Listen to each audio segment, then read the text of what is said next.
दादू report Wasif आज़ाद Soomro Sita सरछाण form पारा प्रिया कुमारी जी बाजियाबी जिला Sita road जे शुरू कियल जिदोजहद जे सिलसिले में फॉर्म जे सरवाण मशहूर मेमण जी अगवानी में हेड सीता रोड में रोज़ानी हलंदड़ जिदोजहद जे सिलसिले में अॼु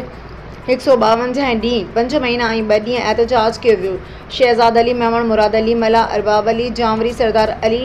डंगर, आज़ान अली मेमण, हिमाद अली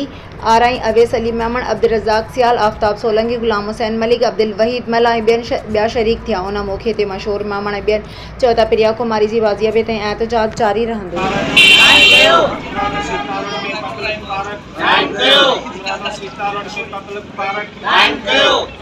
सीता रोड में प्ले ग्राउंड सीता रोड में प्ले ग्राउंड सीता रोड में प्ले ग्राउंड सीता रोड में बाईपास रोड सीता रोड में बाईपास रोड